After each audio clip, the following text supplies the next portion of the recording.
In this video, I'm going to describe for you exactly why you should be considering working with a buyer's agent on your team when looking to purchase a home or an investment in New York City. And make sure you stick to the end of this video because I'm going to be sharing with you some amazing tips and insight on how we negotiate as buyer agents to ensure that you're getting the best deal for your home or investment. So you've been saving up money, your credit score is great, and secretly you've been stalking Zillow and StreetEasy to look at opportunities but haven't actually stepped foot in a home yet. There is one problem. You've never really done this before, or at least you haven't done it in New York City, and you really want some guidance as well as some assistance in understanding the entirety of the process. Make sure it gets accomplished, but maybe even get some financial help along the way. B scenarios, maybe you have purchased real estate before, but you haven't done it in some time and you realize the process may have changed, and you want to make sure that you're not taking steps out of order or breaking any laws when it comes to purchasing your property because you're not a daily practitioner in real estate transactions. Maybe you are practicing real estate transactions pretty regularly, but you need help identifying a specific opportunity that isn't listed online, or you really want help negotiating the best deal possible for you. Or maybe you have some combined mishmash of all three of these problems, but you're ready to take next steps. So what do?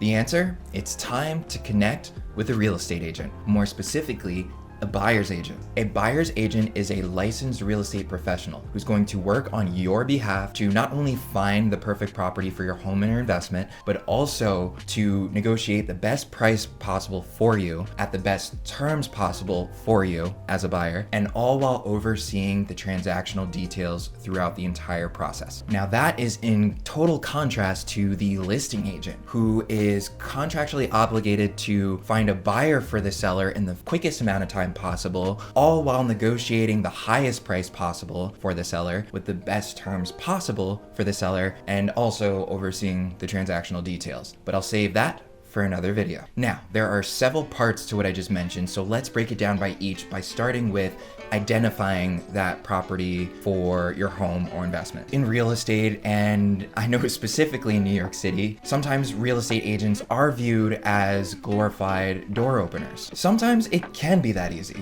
but most times it's really not. Identifying properties and new opportunities is more than just reaching out to the listing agent and scheduling an appointment. 99% of the time, the buyer is working a full-time schedule, so they can't always drop everything of what they're doing to go see apartments and listings on the regular basis. A lot of coordination needs to be considered. We have to be sure as great buyer's agents to coordinate and schedule not only with the listing agent, but also with your schedules to ensure that when we are seeing places, we're seeing them in a order that makes sense. I would never schedule a showing in Harlem and then moving over to Brooklyn and then going back to the East Village if you told me you only have times from 5 to 8 p.m. to see apartments in a particular day. The next level to that is previewing apartments and making sure that the opportunities that we are going to see actually make sense for what your needs are in your perfect home or what you're looking for in an investment property. A great example of this is an opportunity that I had to have a buyer's agent tour a property with their buyer. The challenge with that same day appointment was that they didn't reach out to the buyer beforehand to see if doing work was something that was of interest to them. Clearly it wasn't. And not only did the buyer's agent waste my time as the listing agent, but they also wasted their buyer's time, which in essence is prolonging their process and losing trust among that relationship for that buyer's agent showing that buyer particular properties. Another great example of this is sometimes properties hit the market that same day that you want to make sure that you can get into as quickly as possible because you know it's a good opportunity and you know it won't last past the weekend. Well, maybe online the open house is scheduled for Sunday and that's all they're willing to share because most agents want to pack as many people in during the same time frame so that they can feel the sense of urgency of others around them potentially wanting to make a move and therefore end up making that move themselves. As a buyer's agent, I can reach out because either I have a relationship with the listing agent or I can express to the listing agent why it would be in their seller's best interest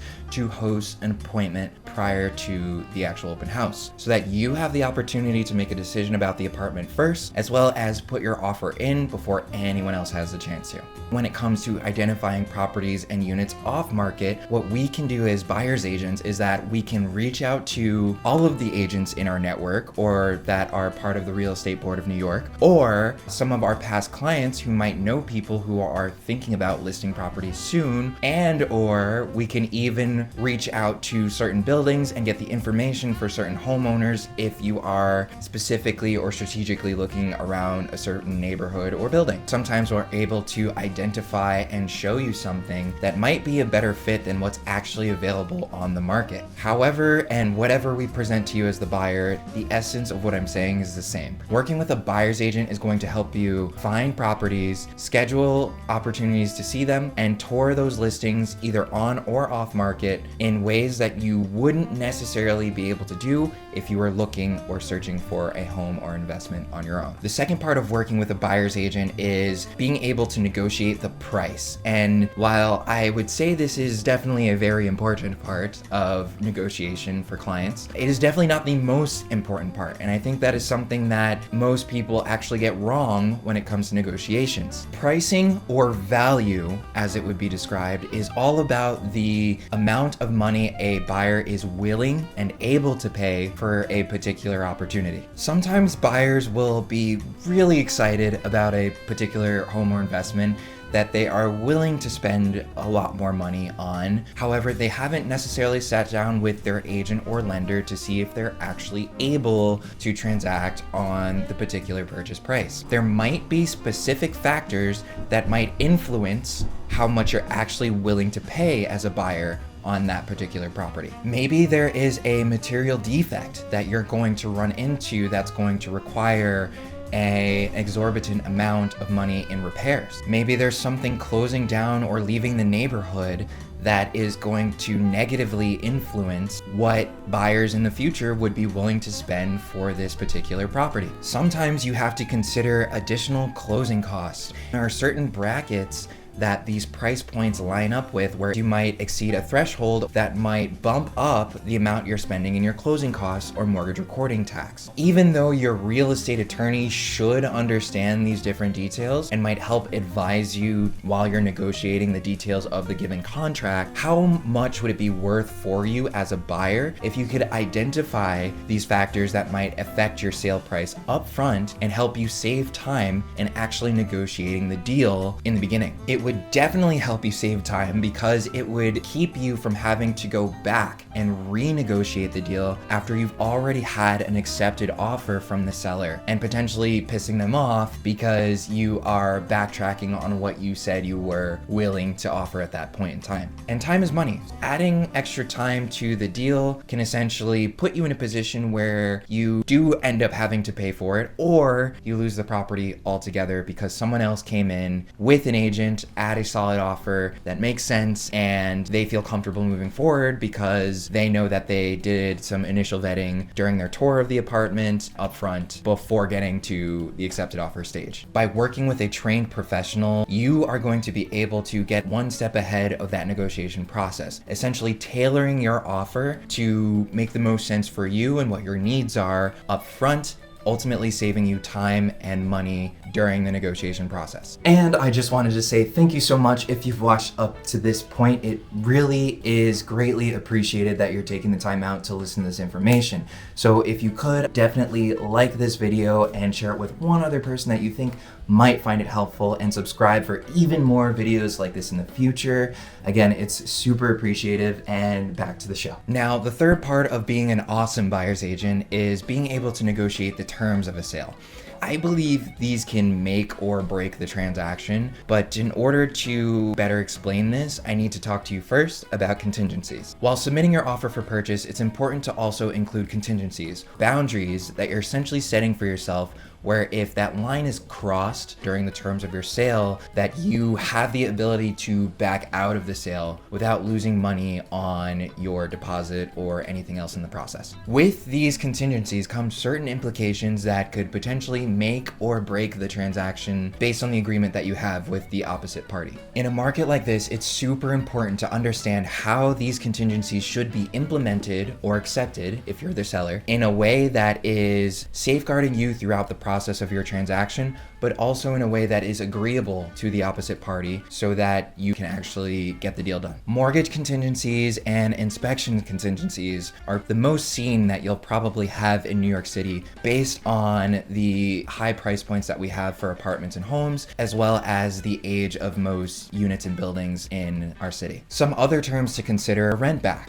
Essentially renting out the property to the current owner while they figure out their living needs and situation for another transaction sale that they're executing on their end. Sometimes we're looking at certain terms like closing costs, which may be allocated towards different parties other than what is traditionally in order to help the deal close in a more favorable manner. For example, maybe the seller is helping to cover some of the buyer's closing costs, and maybe this helps defray some of the mortgage recording tax. Terms are extremely important, and most people tend not to think twice about them when it comes to negotiating for the purchase of their property or home in New York City. Learning and understanding how to implement them can absolutely make the transaction more favorable to you or even both sides, or if implemented incorrectly, can have the whole deal falling apart right in front of your eyes. Now, the last part of having an awesome buyer's agent on your side is someone who's going to be able to oversee the transactional details of the sale. In New York City, it is required that you have a real estate attorney working on your team to help you throughout the contract process, who also can help you with the negotiation terms of the sale. However, a great buyer's agent is also going to work alongside the attorney as well as your real estate lender if you are getting financing for your purchase to ensure that everything is blending and going smoothly with every step of the transaction. This may be something as easy as being the second pair of eyes when reviewing the contract details to make sure none of the specific information or terms or pricing details were missed. This may be something a little bit more involved, such as one of your tenants has asked if they could end their lease early, and maybe that affects the entirety of the terms of the sale. This may be something as easy as confirming appraisers or inspectors on your behalf while you are busy at work. Or it could be something super nuanced and complicated, like your lender can't actually finance the purchase for some ridiculous reason, and now you need recommendations of multiple different lenders who could potentially help you actually transact for your sale. No matter how big or how small the situation might actually be, not only is a great buyer's agent going to help you problem solve if those situations or issues do arise, but they're going to keep you updated and educated every step of the way so that you don't have to worry about the stress of what is happening next. So that's it. Those are the main reasons why you're going to want to consider working with a buyer's agent when looking for your home or investment in New York City. And I would check out this video off to the side here if you would like to figure out how to identify an awesome buyer's agent and some key questions that you can ask to ensure that you are confidently making the right decision on which buyer agent you're working with. As always, I want to thank you for watching Easy NYC Real Estate, where I make New York City real estate easy for you. Thank you so much, and I'll see you in the next one.